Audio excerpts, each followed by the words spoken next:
Welcome to your monthly horoscopes for your sign. I want to give a big thanks to all the people who are supporting the Patreon. This is honestly sponsored and funded by you. I'm so grateful and appreciative. And I recommend watching and listening for your rising sign first. That will be the most accurate. Horoscope means observing of the hour. So you want to make sure that you have the most accurate read and then your sun sign next. Now, this is an overall arching horoscope for your rising sign. Remember to take into consideration your personal planets, your time lord, the different timing techniques that there are in astrology. So leave what does not resonate and take what does resonate. I'm also teaching an astrology one-on-one course class this fall, slated to be September 1st, 2025.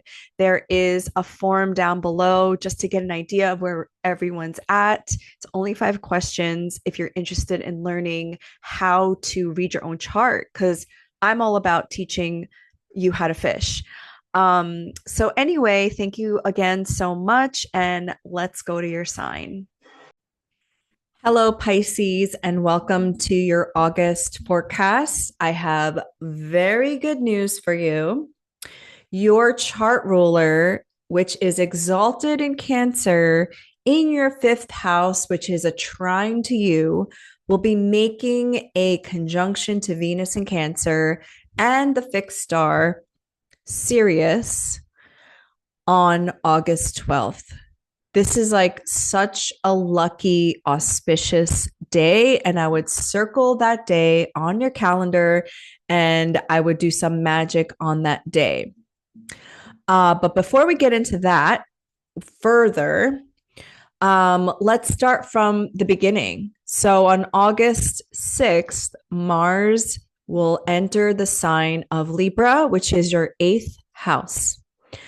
Now, this is a little tricky because the eighth house for everybody is not visible to the ascendant, the first house, which is you, Pisces. It is what we call in astrology an inconjunct. It's a 150-degree angle.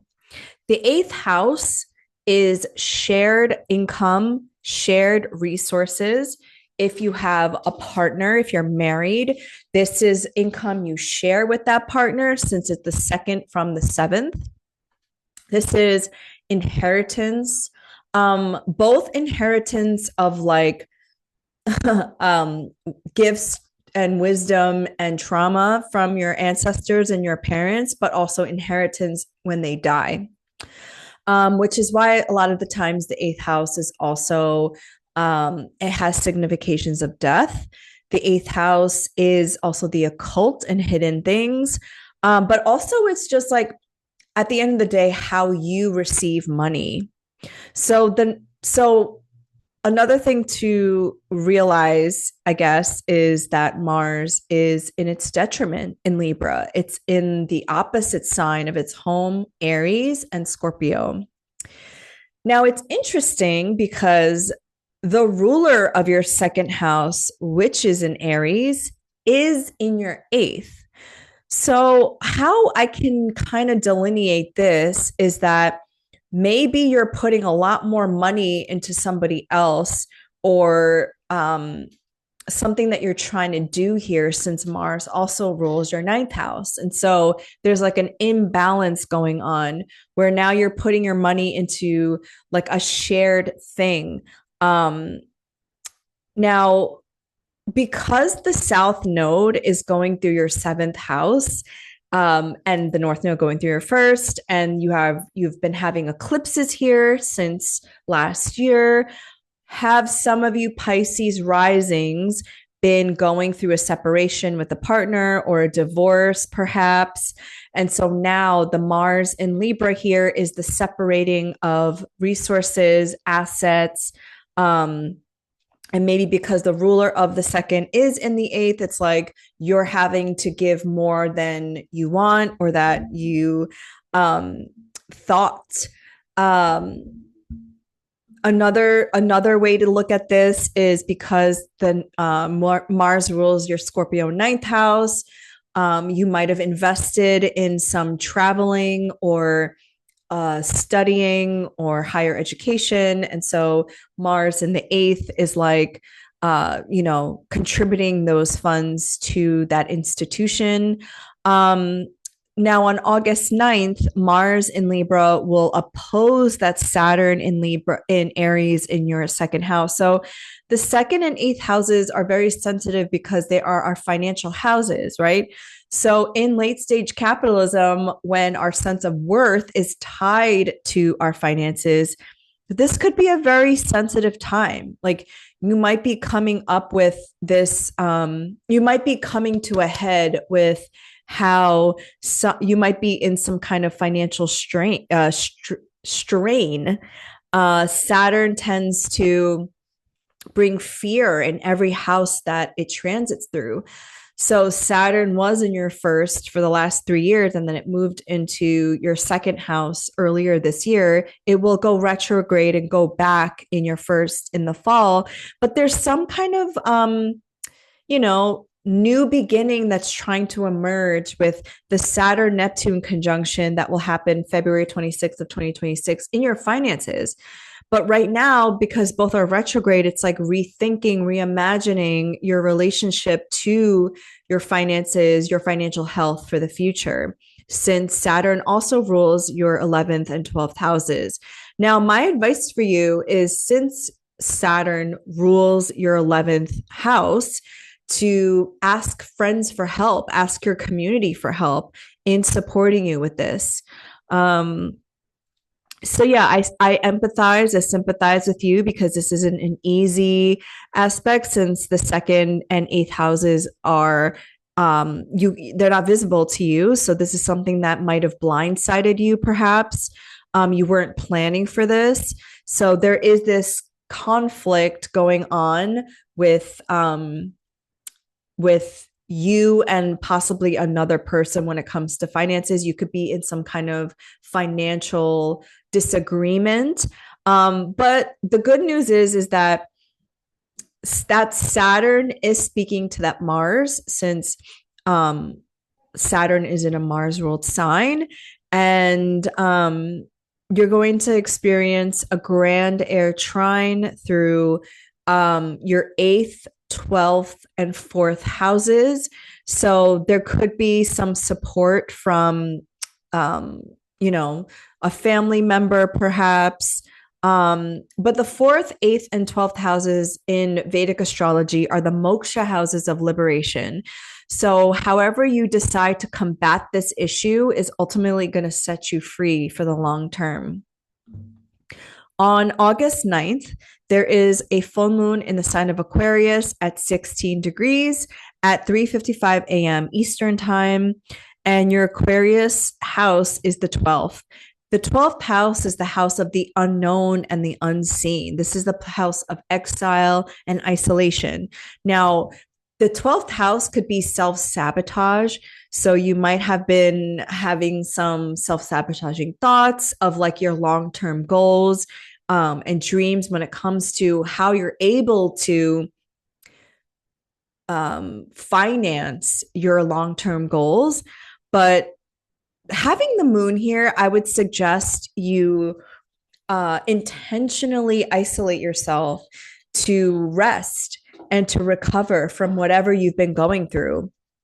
Think back to January 29th earlier this year, when there was a new moon at 9 degrees of Aquarius, when Saturn was still in your first house.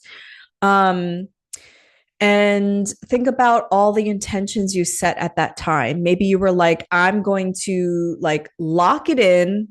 I'm going to really like confront some of these calcified ideas about myself. You might have been more disciplined in some exercise routine or some health things, right? Because the first house is all about your body. And now this is like the fruition of all those things. This is in the second decan of Aquarius, which is in the tarot, the Six of Swords. This is about looking to the future. This is, Mercury ruled. It's about your ideas and thoughts that maybe have been holding you back. Again, self-sabotaging thoughts and behaviors. Um, and the Six of Swords, I'm trying to look for the card for you. The Six of Swords depicts this figure who is rowing this boat of two people. So the sixes in tarot are about getting help and assistance. It is a harmonious card and about reciprocity. So, like I said, you might benefit from asking for help from family members or your community.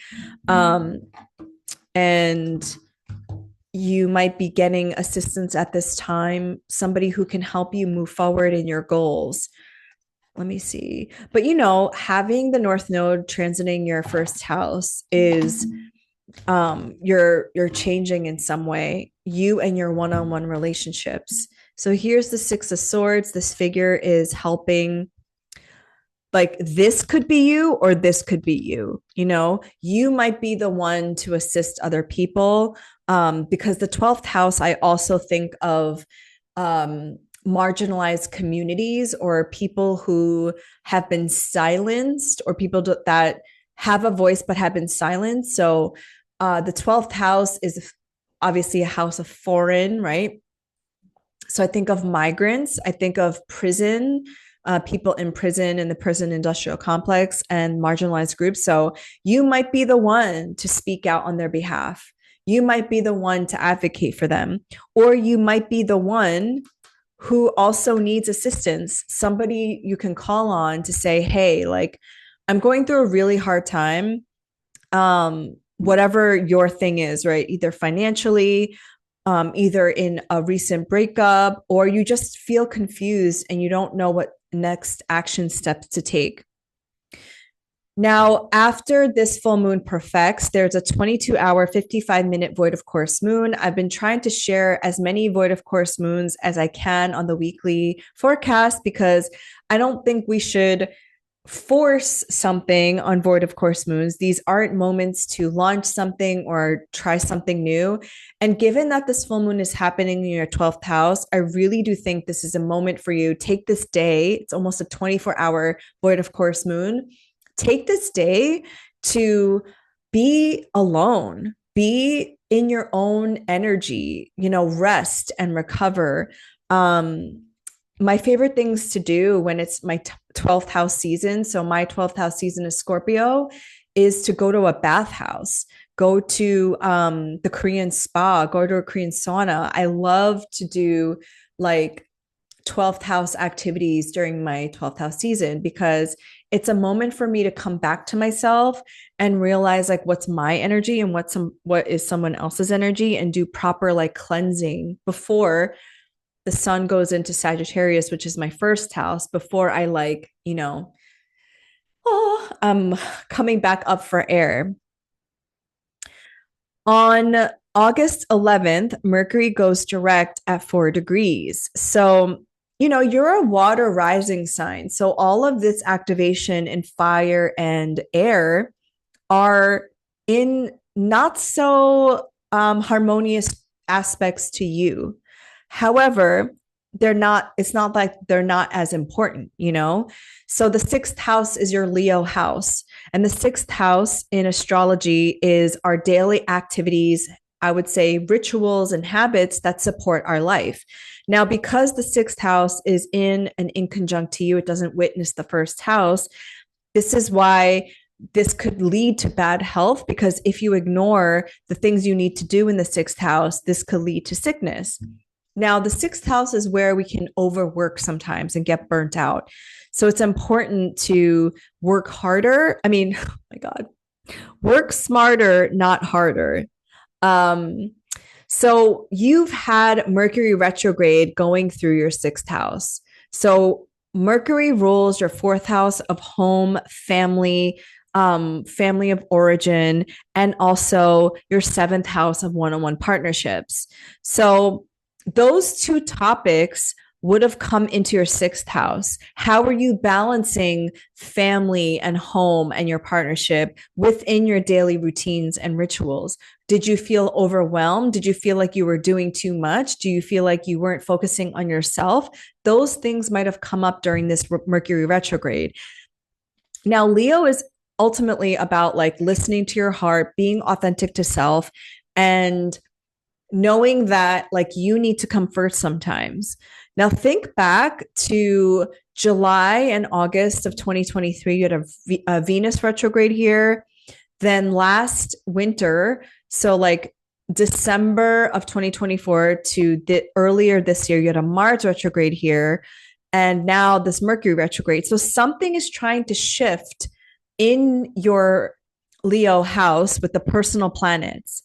And so this is like your relationship to others, your relationship to your family members, your friends, your children even, and how you balance those relationships with your own, how you take care of yourself. This could also have been like coworkers, your work environment, and are you also um, you know, taking care of yourself within those environments. So as Mercury goes forward, this is like, okay, these are the things I'm doing. This is the solidification of like, I'm going to have boundaries. I'm going to communicate my needs. I'm going to tell my family members, like, I also need to take care of myself. You're going to tell your partner that your partner needs to step in if you have one. But this is an important retrograde to make your needs known and heard. On August 12th, like I kind of alluded to in the beginning, there is the most auspicious aspect of 2025.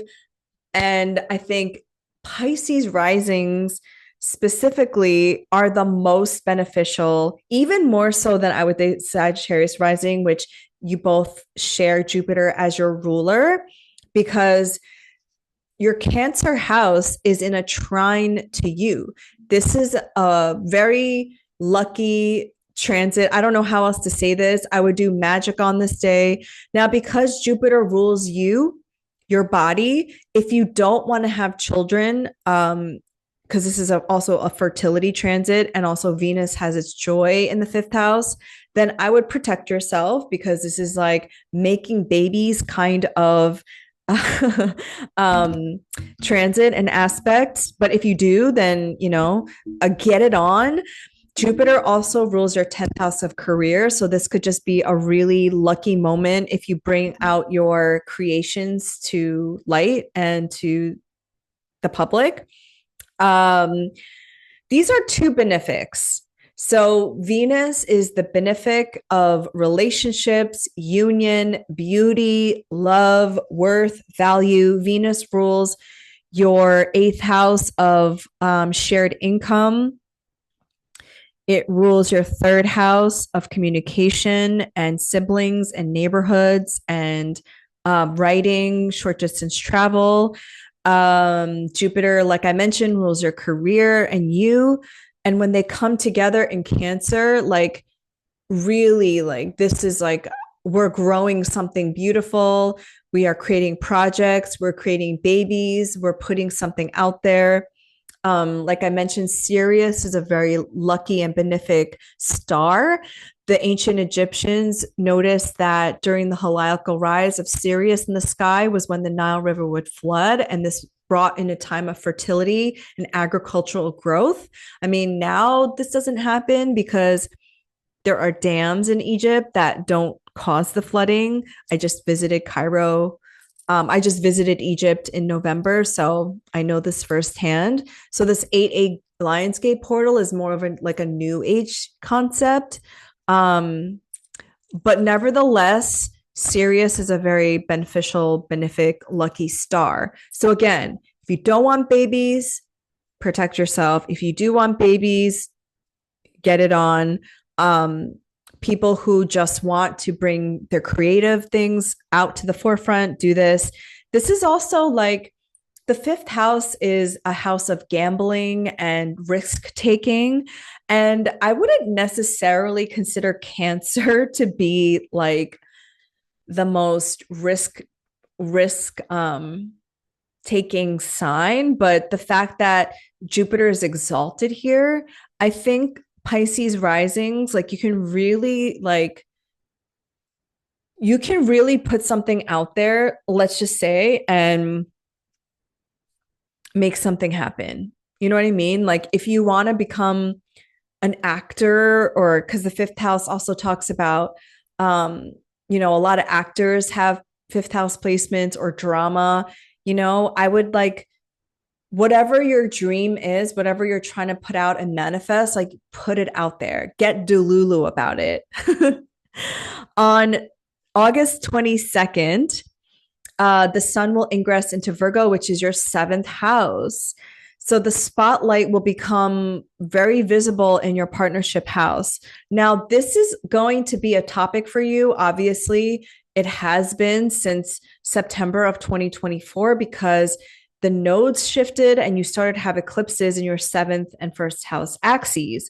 When these eclipses happen, there are beginnings and endings in terms of like what you believe about yourself and your physical body and also your partner, right? Things could be going on with your partner that change the course of your relationship.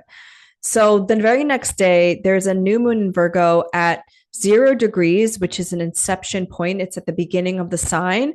And this happens at 2:06 a.m. Eastern time.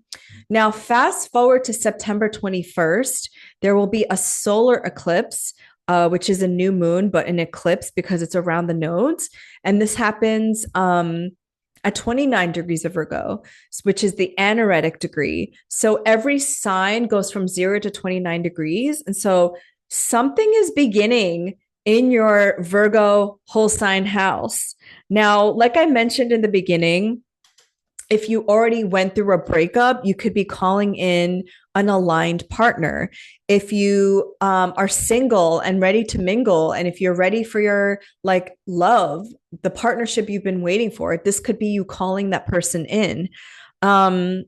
It could be you just recommitting to your relationship and saying, I feel like our relationship has kind of been stale. Like let's plant seeds and make sure that we're um, you know,